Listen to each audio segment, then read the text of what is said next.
Thereafter, you may hand over your documents to the sergeant to pass to the clerk, so that as we go on, you'll be verifying with what we have on you.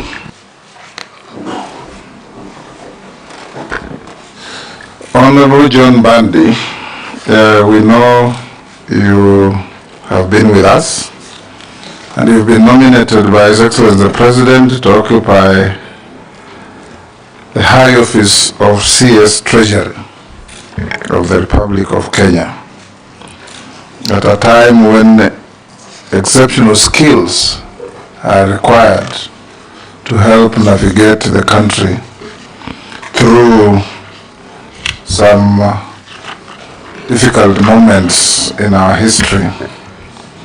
We want you to introduce yourself for the record.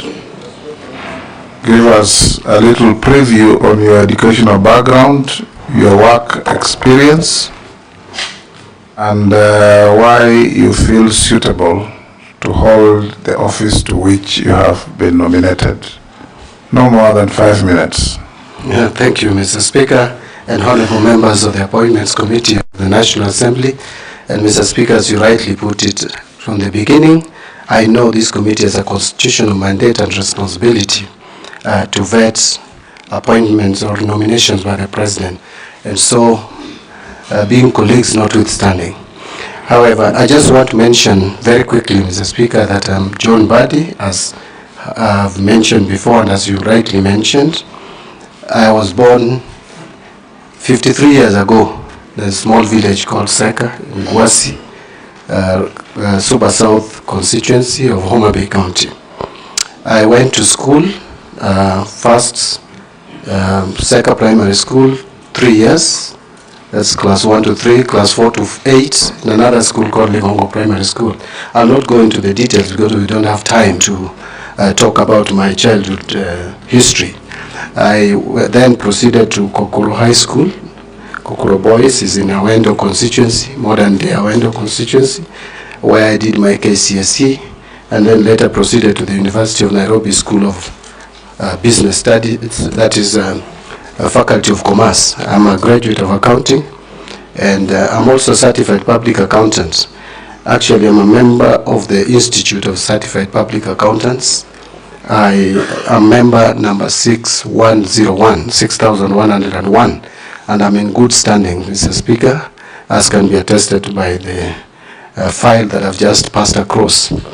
Then I must then move straight, Mr. Speaker, to my work experience, which spans over 28 years now. After graduating from the University of Nairobi, Mr. Speaker, I was employed to work with the same university in the finance department. Started off at the very basic level, entry point for a graduate, which is assistant accountant, where I was basically doing the routine accounting duties.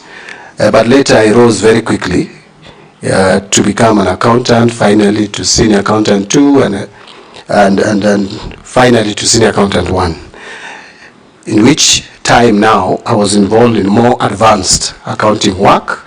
I actually was responsible for preparation of the final accounts for the university. I was in a team that was doing that and preparing for final audit. I was also involved largely in cash flow management for the university. I then later left the university to work for an international organization called Media East Africa. It's a humanitarian organization with headquarters in Switzerland. I was the regional finance director responsible for supervising the finance departments of the region, that is Uganda office, South Sudan office, Somali office, and the Kenya office. The budget for that organization, the regional budget, which I was responsible for, was $8 million, which in the current foreign exchange rates could be about 1 billion plus. And my duty in that organization, Mr. Speaker, was basically to do fundraising, do the budget, preparation of budget and fundraising, ensuring proper utilization and efficiency in financial management in the entire region. So I served there for 3.5 years. Then I became a member of parliament, having won my seat for the first time in the elections which were conducted on 29th of December 2007. I won Gwasi parliamentary seat, a seat I won again subsequently 3 times. Actually, I have the record of the only person who has ever been elected in that constituency more than once. But having said that, Mr. Speaker, when I joined this parliament, I have done this now takes me even to the relevance of my nomination or the docket to which I'm nominated. Since I came to parliament for 15 years, from 2008, January, to 2022, save for a few months, like about 7-8 months when I served in the cabinet as assistant minister in the office of the president, I have always been a member of the Budget and Appropriations Committee. This committee is the one that actually has the constitutional responsibility and mandate to prepare the budgets of this country. Actually, the budgets that come from the National Treasury are estimates. The budget is a preserve and function of the National Assembly of the Republic of Kenya. So during which time, when I was a member of the Budget and Appropriation Committee, I interacted a lot with the Kenyan budget and the macroeconomic policies. I can attest that I've interacted with the Budget Review Outlook paper, which is always prepared every year. I am very comfortable with how to generate budget policy statements, budget estimates, finance bills, division of revenue bills, county allocation of revenue bill, generally budget process, and the debt management strategy paper. So, Mr. Speaker, I don't want to go into much details, but let me just mention for relevance that as Assistant Minister in the Office of the President, I was also involved in helping the Prime Minister. In the Office of the Prime Minister, sorry. I was Assistant Minister in the Office of the Prime Minister. And in that office, the responsibility of that office was basically to supervise and coordinate government functions in all ministries, departments, and state agencies, which is very much in line with what my role at the Treasury, if this committee proposes my approval to the National Assembly and finally approved and appointed. In that office, Mr. Speaker, you will recall that there was no minister. And you will also recall that at the time I was appointed, Mr. Speaker and honorable members, there was not even a deputy prime minister. Because remember, the former president, who was a deputy prime minister, had stepped aside because of the cases that he had at the ICC. And the current prime cabinet secretary, who was another deputy prime minister, had already, because of political differences, practically left office. So I was basically deputy or assistant prime minister during that period that I was there. And so I, by default, and I helped the prime minister in coordinating government functions. Now, quickly, because I think my time is almost up, my work in Public Accounts Committee, first as a member in the 11th Parliament for 5 years, and later as the chairman now for 2 years, from 2022, October, I have interacted with how the government spends its revenue. So the government spend is something that now I understand very well. So if I'm given this opportunity, I can easily bring a difference in our financial management, because that is a big concern in this country at the moment. Mr. Speaker, I think I would leave it there, because if I went now to talk about my political life and chairing ODM for 10 years, and I think I would take all the time that's allocated for this vetting. So let me stop. That will do for now. I'll invite members to ask you questions. And like I said, members, don't be prejudiced by the fact that John Mbadi is your colleague.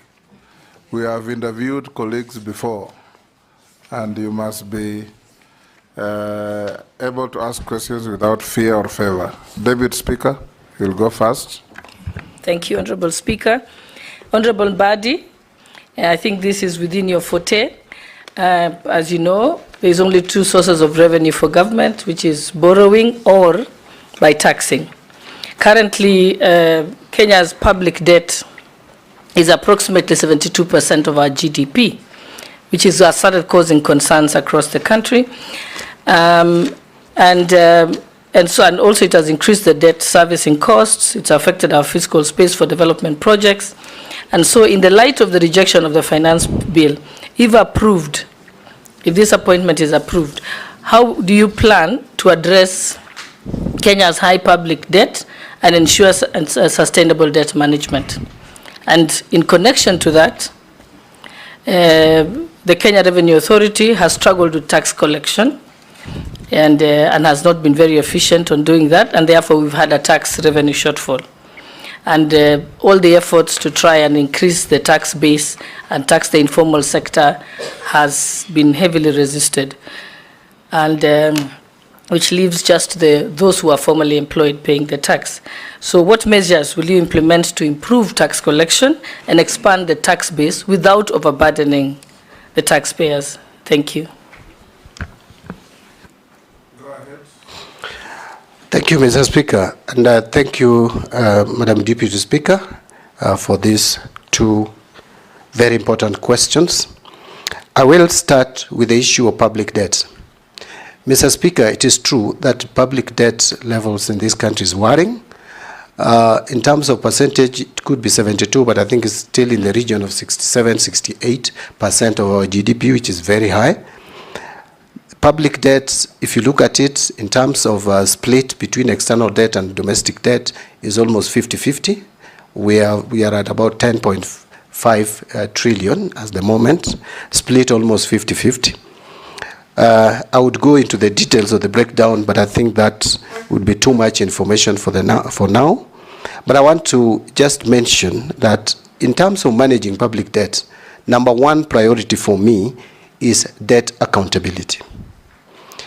If you listen to Kenyans at the moment and the discussions around debts, Kenyans seem to be asking, what is our actual level of debts? Is it really true that we have a debt level of 10.5 trillion? The answer could be yes, but Kenyans want proof and evidence. So debt accountability is number one priority for me. As a matter of fact, I've asked myself, if Kenyans owe people money, why can't Kenyans know the people they owe money, how much they owe them, and what is the rate, the level of interest for each loan?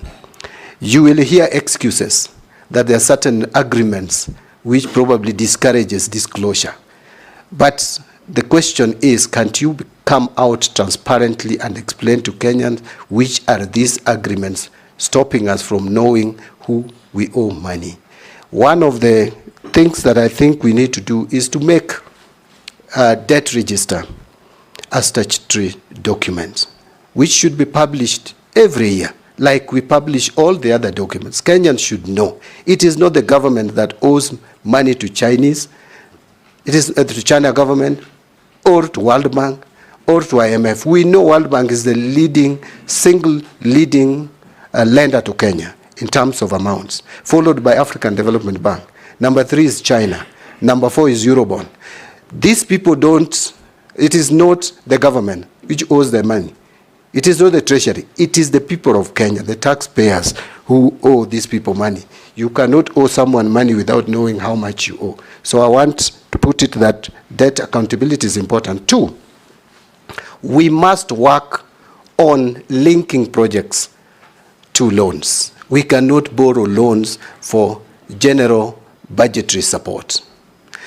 Actually, where we lost it, Mr. Speaker and Madam Speaker and honorable members, is from 2014, we shifted our borrowing strategy from specific donor-funded projects to general support. What that means is that you do your maths, you calculate you do your estimate, and then you get your revenue, and whatever is remaining, you put to debt. So debt comes to this country, like the Eurobond, without going to specific projects. How then would you pay that loan if it does not fund value-adding projects or proper investment in public assets?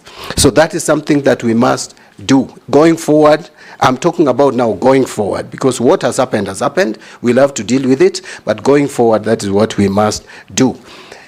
A lot has been said about revenue mobilization, and the focus has been that we should be changing tax rates, we should be increasing tax rates, we should be coming up with new taxes. I don't think that is the solution. The solution to tax mobilization or revenue mobilization should be targeting the tax collector, KRA. KRA is like a cow which we milk without feeding. We have a provision that 2% of our revenue should go towards building capacity of KRA, but we don't do it. Look at the system that KRA is using at the moment. It needs re-engineering. If you hear or you listen to those who are involved in collecting taxes, especially custom duties. Custom duties, we are losing a lot through smuggling, through counterfeit products, because we don't have a system. We don't have a system that is foolproof, a system that can help us manage some of these tax leakages. Remember, there was a time, and I'm sure many of us, almost all of us here are old enough, you'll remember, that there was a time when KRA had a very good policy of graduate recruitment into KRA, and they were properly trained, like even for 2 years. You must have properly trained tax experts. The way we are recruiting staff at KRA at the moment and deploying them needs to be relooked into. You cannot have people who are not properly trained to collect taxes from people who hire properly trained accountants to calculate their taxes. I also want to say that you need to look at the leadership and management of KRA in general. So one of my first tasks will be to make sure that I have a sitting with KRA to look at how we can reform that institution. Because there was a time in this country, not long ago, when we were collecting 18% of our GDP as taxes. Today it is 14%. If we could just increase from 14% to 18% of GDP, you will be adding about 600 billion to our revenue base. So you will be reducing the fiscal deficit and the fiscal gaps that we have. But finally, you talked about the finance bill that has been lost. I want to tell Kenyans, please don't panic. Let us stop making Kenyans panic. Mr. Speaker, you have been here with me. In the 10th Parliament, and even some, I think up to 11th Parliament, finance bill used to be passed in September. We used to have 3 months into the financial year to pass finance bill. The minister then was allowed by law through revenue collection order to allow for some taxes, interim taxes to be collected. But the bottom line is the law could be in place in September, on September 30th. So there is no cause of alarm. We have a legal framework which is still obtaining. Yes, the Finance Act of 2023 has been declared unconstitutional, although I don't know whether I'm correct. That has been appealed. If that is correct, that is good. But still, we don't have a lacuna. In fact, Finance Bill is an omnibus amendment bill. We have about 5 or 6 legislations that Finance Bill usually amends. We have excise duty, we have excise duty, we have import duty, we have value-added tax, we have income tax, we have Tax Procedures Act, and then we have fees and levies. These are specific legislations. Mr. Speaker, this House, if I'm approved, this House should help me bring these legislations directly touching on these specific statutes. We don't have to have a finance bill, but I'll seek the guidance and advice from the Attorney General.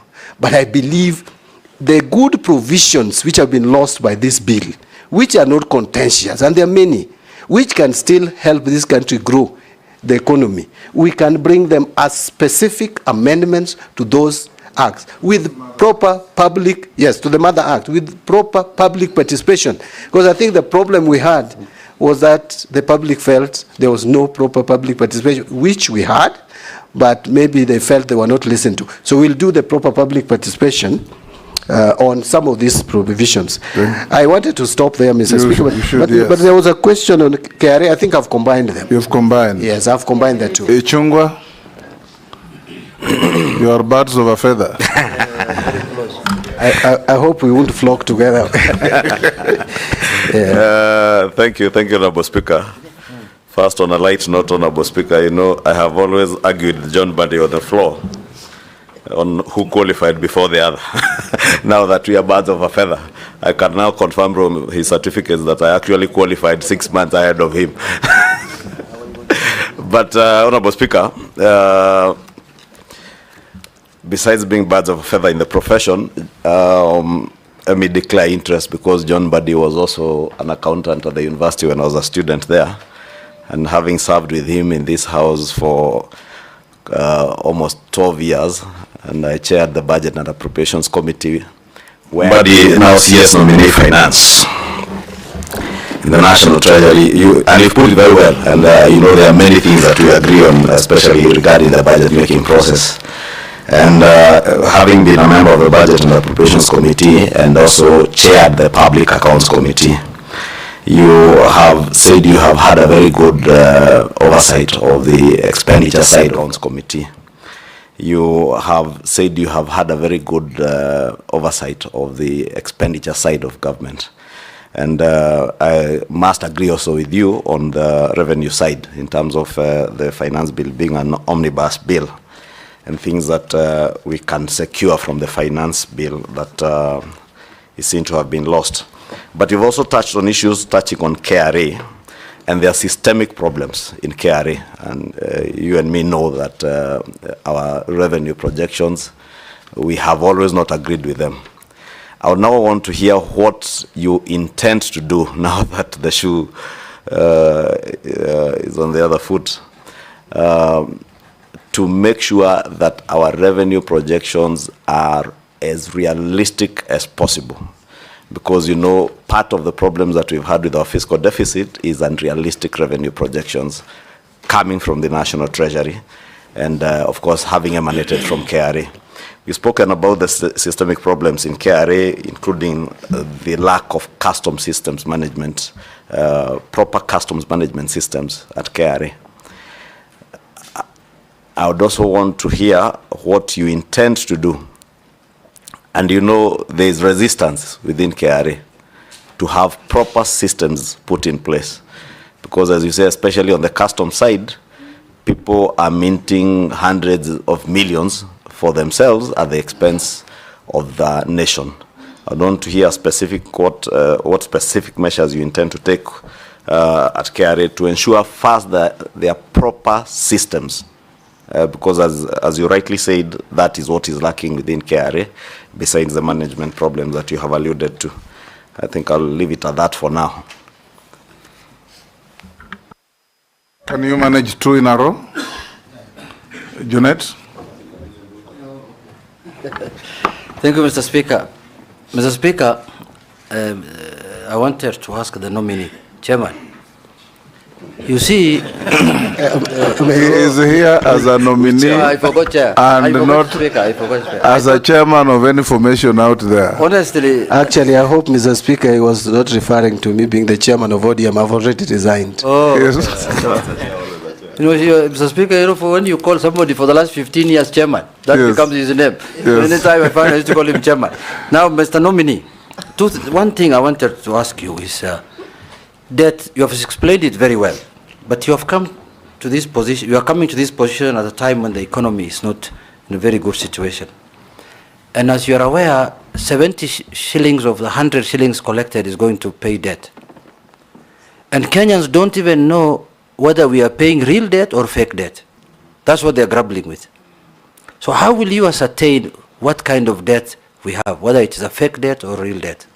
Secondly, as you are aware, the poor in this Kenya feel that this economy is rigged against them. They don't feel they are part of this economy. What measures will you put in place to tell Kenyans, the poor ones, that you are part and parcel of this economy?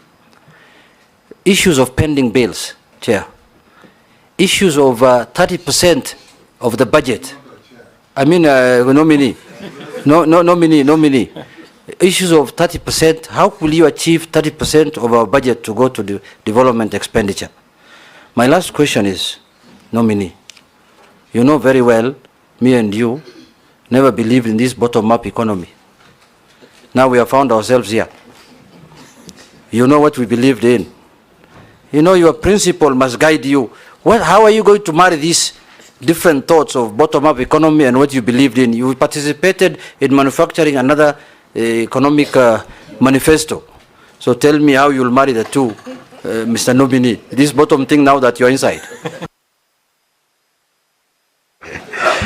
Thank you.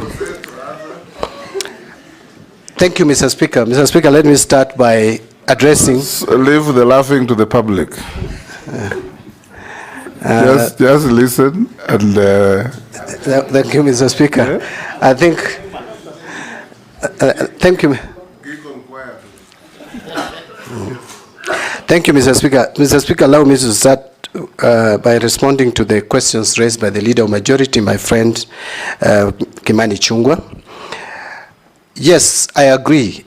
We have complained, Mr. Speaker, previously that our budget estimates, especially on revenue side, are not realistic. In fact, I'm persuaded that we have been using revenue as a balancing figure. Revenue projection as a balancing figure. It's like what we do as a country is we look at our expenditure level, where we want to spend, how much we want to spend. Then once we get that total, then we ask ourselves how much can we raise from the loan or debt market, external and domestic. Then the remaining amount we put as revenue projection. That to me is very wrong. We must reform the economic policy department of National Treasury. Reforming does not mean you lay off staff. I want to be very clear there. Just focus our economic projections so that they are realistic, they are based on evidence of economic growth. If previously you have not been able to collect so much, why do you then pretend that you can collect so much in the subsequent year? Like, Mr. Speaker, we have collected only 2.2 trillion this year from ordinary revenue. Yet we are projecting to collect, we had projected initially before the challenges we faced with the finance bill to collect 2.9. That is a whooping 700 billion increase. That was not realistic. Right now it has come back to, or come down to 2.6. So we must be realistic in our revenue projections. But even be that as it may, we must also still enhance revenue collection by reforming KRA, because we are still under collecting. But in terms of budgeting and projections, I agree with Honorable Kimani Chungwa that we are going forward, we are going to be more realistic so that we don't have big budget deficits and budget revisions in the course of the year as we have had it previously. In terms of how do we address the challenges of collection of taxes, custom duties, it is, and I mentioned it, the system is porous. We must make sure that we automate it and automate it properly. Sometimes we pretend to be using automation, yet we use outdated systems, systems that are just aiding the leakage of revenue instead of helping. We must carry out proper review and evaluation of KRA. I have the first meetings, I will guarantee this committee, if you approve my nomination to become the CS, National Treasury, my first meetings will be focused on how to reform KRA. Because without that, we are not going to succeed in revenue mobilization. Honorable Junet, you've raised the issue of debt, and you have asked, how do we determine real from fake debt? I don't want to use it fake or real, but I talked about accountability, debt accountability, public debt accountability. And I said, I am committing that we must try to make this a statutory document so that every Kenyan knows how much we owe, to who, and at what cost. The other thing that I want to talk about in debt management is we must manage our liability. We have to restructure our debts. Let me just give me 1 minute, Mr. Speaker, to say the following. That if you look at how our debt was structured, especially external debt, in 2010, we had 60% of that debt, 66 actually, under multilateral, which are concessionary loans, and only 4% on commercial debt. We moved to a point where 31% in 2020, 31% of our debt was commercial debt. Averaging interest rate is 8 to 9%. That is not sustainable for an economy. It is now coming down, it is 23%. My focus is to have commercial debt at no more than 5% of our debt portfolio, external debt portfolio, and have 75% of our debt under multilateral debt and only 20% or thereabout on bilateral debts. With that, you can clearly reduce the cost of debt. But something else about debt is, Mr. Speaker, and sample this, honorable members, our debt portfolio is 50-50, almost, external, domestic. Yet interest payable per year on external debt is 260 billion, on domestic debt is 700 and almost 50 billion. 3 times we are over borrowing domestically.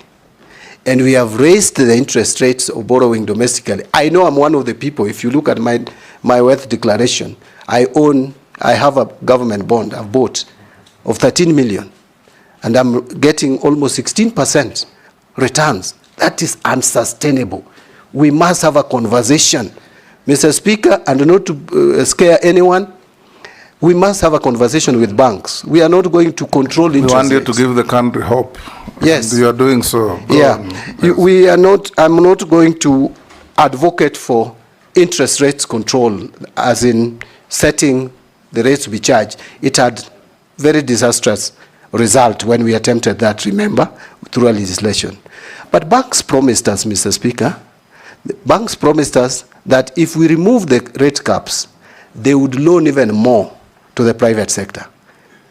Presently, that is not the case. In fact, bank executives sometimes can just sit and take teas and do nothing, but still make money for shareholders by buying government bonds and government bills. We must move away from that. Actually, we have crowded out private sector. You can see the youth is up in arms. They have no jobs because the private sector is not borrowing money from the it's not lending. The private sector is not borrowing money from banks, yes, to invest, and so we can't create jobs. Yes.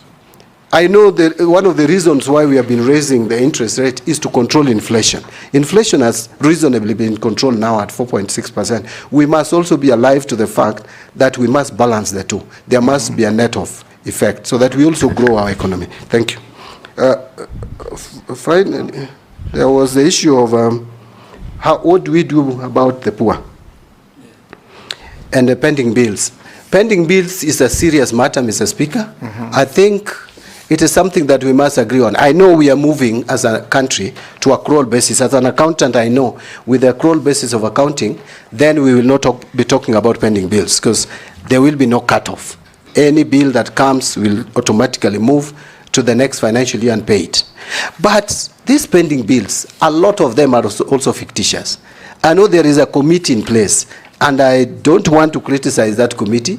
I know it is headed by the former Auditor General, Edward Ouko. But Mr. Speaker, I ask myself this question.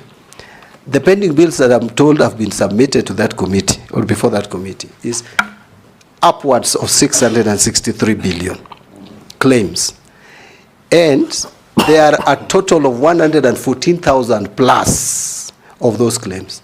How do you have one auditor, even if you are a genius, with a few months to audit that and give you? So what I'm saying in a nutshell, Mr. Speaker, is that we need to have a system where there is nothing like pending bills verification, because it has become a way of just failing to pay bills that are owed. We must have a system. Not only that, Yeah. Nominee, you remember about 8 years ago, Yeah. there was a committee to verify pending bills. It became a toll station. And all the committee was doing is go to a town like Eldoret, pitch in a hotel, and people with so-called pending bills turn up with briefcases and have their pending bills approved. Exactly. You remember? Yes. Yes. And it What may are you happen- going to do and differently? It may happen again and again. What my proposal would be is that we may have to have a system, and it can even be through a legislation, where a legislation we have in the PFM Act that pending bills form first charge. But we should criminalize failure to pay pending bills. But above all, as CS Finance, which does not even require any policy or any legislative intervention, I will make sure that we have a system in place which locks anyone who attempts to pay a new bill and ignoring an old one. The system can lock you out, so that first in, first out. If a bill is supposed to be payable, let it be paid. This idea, I remember I've been an accountant at the University of Nairobi, and during our time as a speaker, what used to happen is you'd prepare checks. You know, there was cash flow problems. You'd prepare checks and put them in a drawer, many of them, a bundle. And so people come, and there was a big black book which was called check register. So the suppliers come, and checks are issued through that register.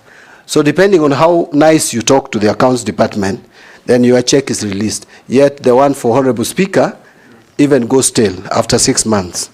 Those are things that we can cure through a system where you have an accounting system which allows payments to be made on first come, first served basis. Thank you. Finally, Honorable Junet asked me a question I didn't expect to come from him, but I expected to come.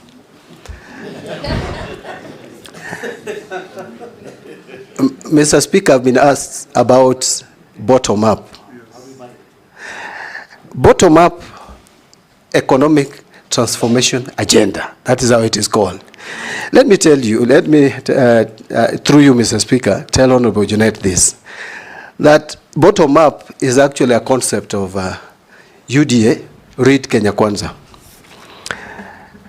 But I want to tell him that if you look at the philosophy of UDA and ODM, there is no difference. Actually, the two are social democrats. Yes. The two political parties promote social democracy. But let me leave that for that. Look at better. What is it all about? It talks about job creation. It talks about cost of living.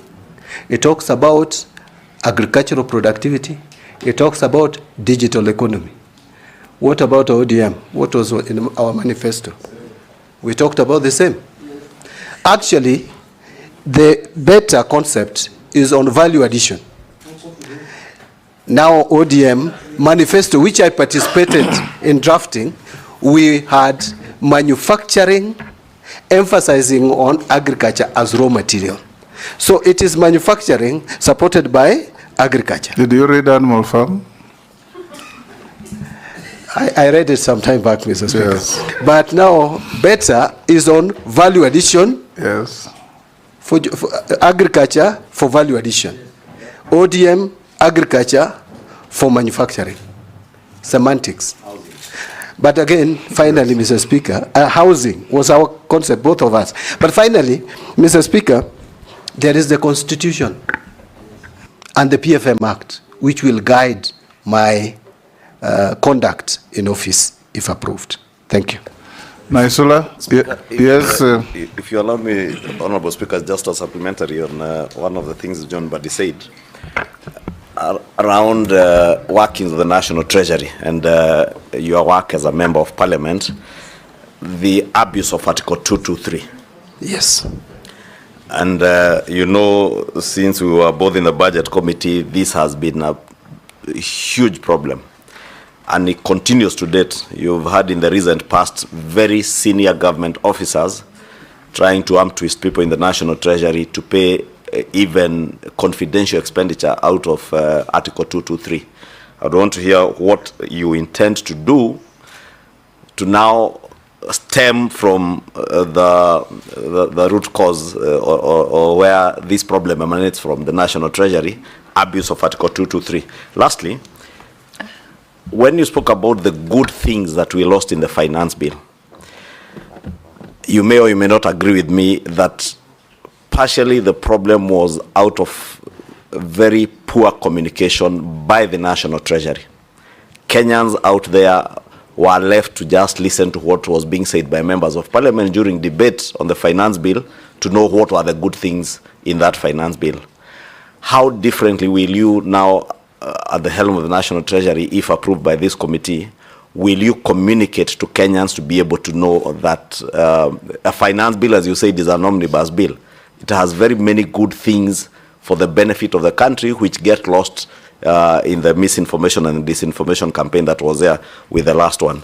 So my question is, how will you shift the communication from the National Treasury?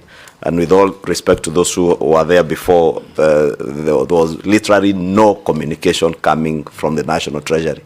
How do you intend to change that?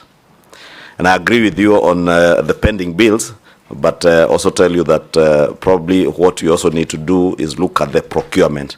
For instance, and you've been a member of parliament all these years, CDF.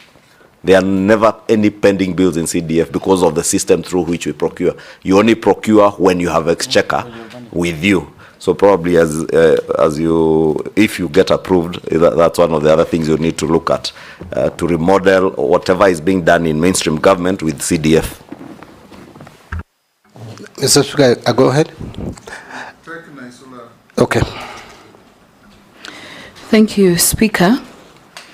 To the nominee, Honorable Mbadi, you are on record in Parliament during debate of the last approval of the cabinet secretaries, and it's gone viral, widely known, that you referred to the cabinet secretaries then as skunks.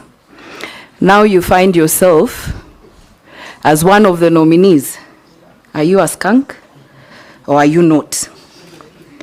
The second question is that we have advisors who, I'm reliably informed, sit at State House, who advise the President on matters economy. You will be seated at Treasury. I would like to know, between if this committee and the National Assembly approves you, you will have your opinion, they will have their opinion. How do you marry the two to make sure that you're talking the same?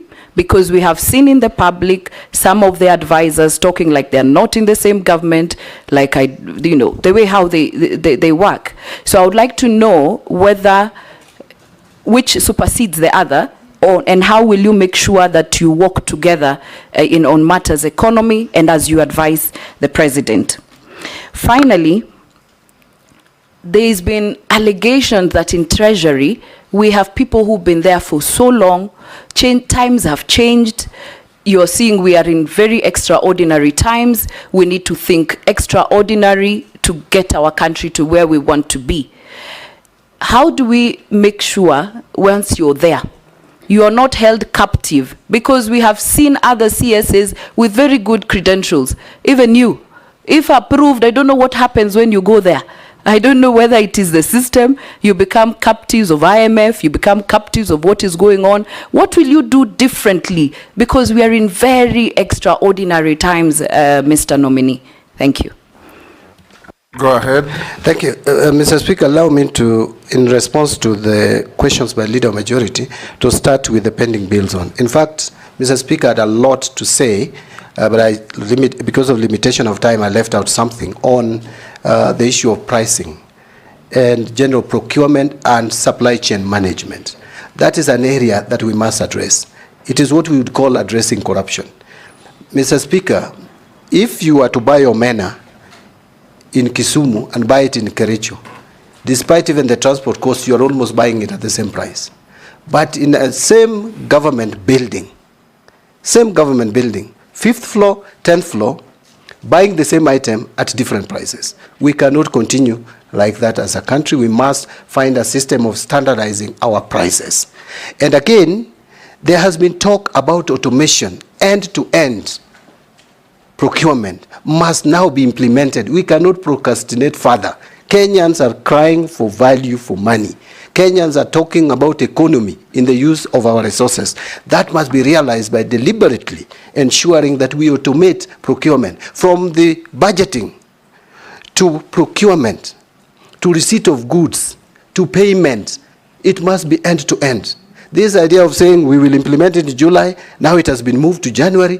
The moment I become a CS, I want to make sure that that is implemented so that there is value for money. We can save. The former president talked about us losing 2 billion shillings a day. The current president has also talked about us wastage. In fact, Mr. Speaker, you'll remember there was a time we used to talk about 10%. Now it is 30% and counting. If you listen to those who are involved in procurement, we cannot continue in that trajectory, especially now that resources are becoming more and more scarce.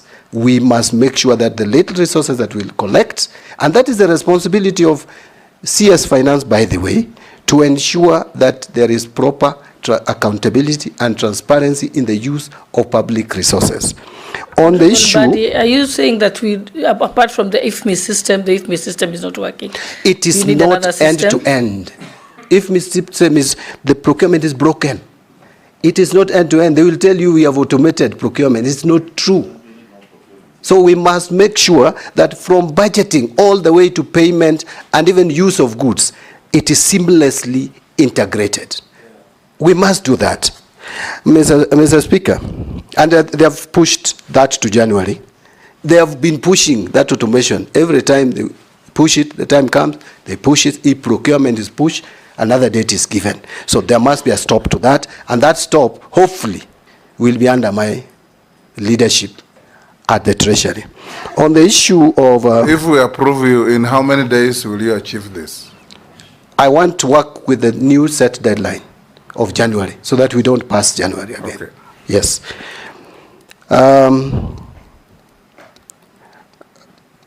The communication, I am in total agreement. In fact, the reason why we lost the finance bill was communication. And this we must change. And by the way, one thing that I would want to talk about and maybe advise the current government, now that I'm going to sit at the highest policy decision-making body, if approved, is that we must improve on our communication.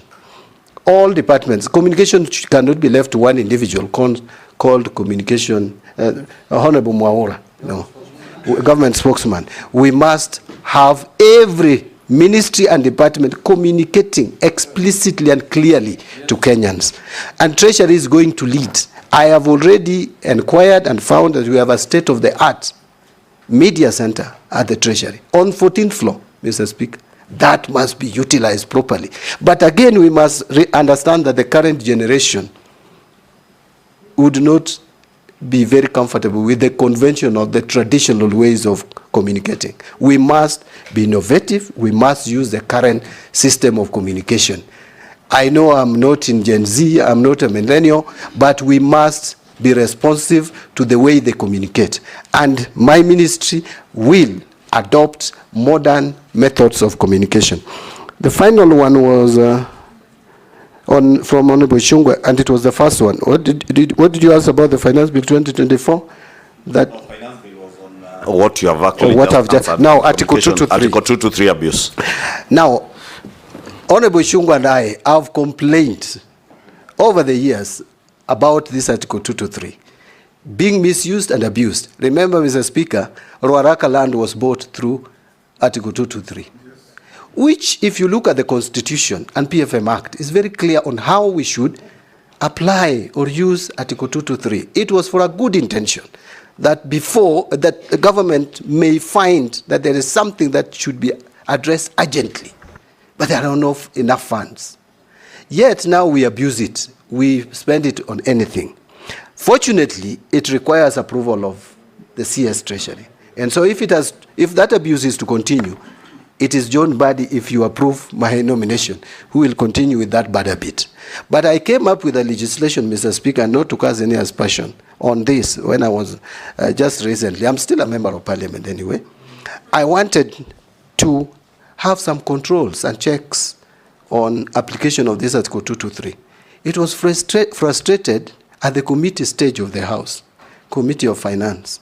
Why? Because Treasury refused to accept that legislation. Where I wanted, before money is spent, before Cabinet Secretary approves, he should inform Parliament, give Parliament 17 days, just because Parliament is the one that has the constitutional mandate to approve expenditure. No any other body, even Cabinet Secretary. But now, it was frustrated. I hope another member will pick it up, now that I'm there, so that I don't resist it further.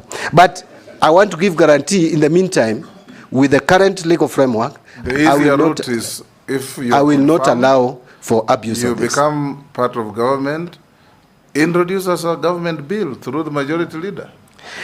I will be very happy to take it up if he sends it as take minister it to now. cabinet. Thank you, Hand over to majority. But Mr. Speaker, let me just give confidence that this article will not be abused, even with the current legal framework. Okay? To the questions by Honorable Naisula, skunk. Mr. Speaker, let me say the following. Up to now, I'm a member of the National Assembly with a mandate to oversight, with a mandate to legislate and to represent. Mr. Speaker, I have a duty, up to now, to vet and approve President's appointees. I must discharge that mandate properly. And that is what I did. I am moving to the other side of the executive. I will not have that mandate anymore. It is now the mandate of Honorable Naisula and the rest of us to determine whether John Mbadi is a skunk or not. I want to leave it there. On advisors, it is true, and by the way, you can't stop the president from having advisors, whether political, economic, or otherwise. He has that mandate, he has that authority to hire.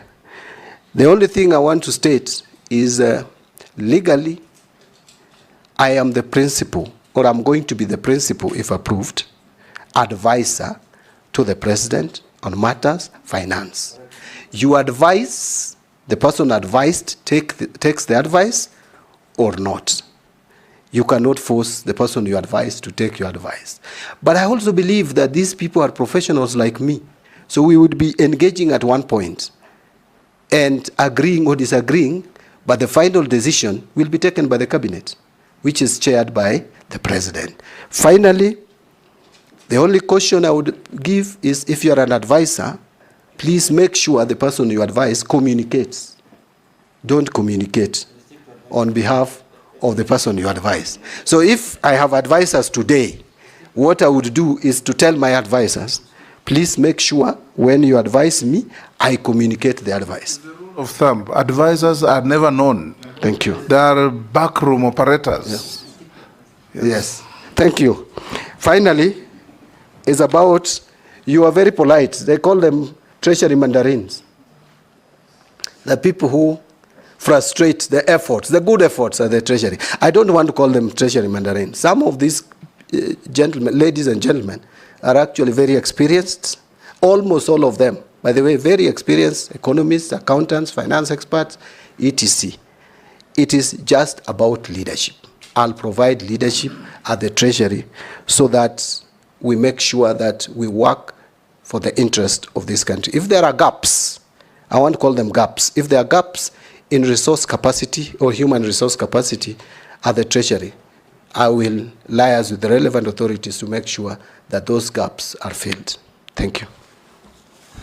Yes, Nelson. Maybe even one question. Yes, Honorable Mbadi. Maybe even hijacked and asked three. Ask one question each so that others can also ask. Maybe even consider further shuffling some of those senior treasury officials. I'm told that the mafia and the cartel there is so strong that they decide on when to send an exchequer, to release an exchequer where. so that you find agencies, some of the agencies are 60, 70% or 90% on consumption of the exchequer, yet you have others that are still lagging at 40, 50% way towards the closure of the financial year. So they are very powerful, and I think it is just not about, leadership. It's about also trying to shuffle those senior cartels that are there in the Ministry of Finance. And please do it if this committee approves you. Mine that was a comment. And a question is the exchequer, not exchequer release, on shareable revenue to the counties. The law says the 15th of every month, the shareable revenue should be released to the devolved units. It has never been done in the last 10 years. What will you do different to make sure that our counties receive their shareable revenue on time? Thank you, Honorable Speaker. Honorable Mbadi, should you be approved? This country is in ICU. In my look, it's in ICU. Number two, the success of all other cabinet secretaries that Parliament might approve, which now seems to be an alumni of Nairobi University, the success or failure of cabinet secretaries will be University of Nairobi. University of Nairobi is now the cabinet is alumni of Nairobi University, but the success of Honorable Mbadi, should you be approved, is actually you. The success or failure of all of them will actually be you. So my question is this: what took us where we are from the public is opulence. It is the behavior of public servants and government servants vis-a-vis the performance of our economy. The talk of a performance of our economy is that it is very bad. The behavior and the look of the people who work in government is that it is very good. And I will give you an example. A minister driving a Prado, and then he has a chase car, which is a Prado. And actually two of them, I have seen this on the road. Since this problem, I have not seen any government or minister's car. I don't know whether they have hidden them or not. But the truth of the matter is, the behavior of the government servants and the performance of economy is not actually commensurate. So my thinking, Honorable Mbadi, if you look at what you are saying, these are long-term, medium-term. I would propose, should you get this opportunity, let the minister drive a maximum car of 2,000 cc. Do what Kibaki did during Kibaki, so that the behavior of government servants and the behavior of economy actually goes together. But if you don't do that, Honorable Mbadi, that the people of Kenya will see, then you will be actually a failure. Maybe mine is a comment, Honorable Speaker, but that is a very big comment. What is your opinion, Honorable Mbadi? I thank you, Speaker. Take the third, Kikaria. Thank you, Honorable Chairman. Mine, first of all, is for the public out there. There has been this clamor that the president does appoint political appointees into. I think John Mbadi is answering them. They are out there. John Mbadi is making a good account to answer that question to the public. My question is to the nominee is this. Currently, you're the chairman of PAC, and the auditing financial statement usually are 2 years or 3 years in delay. The Auditor General's report, which is a very important report for purposes of oversight, usually come late, maybe 2 or 3 years behind.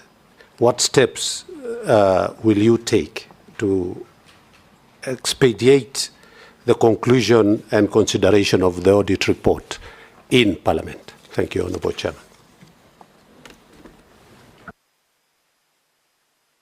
John, I'm reading what the public is sending to us.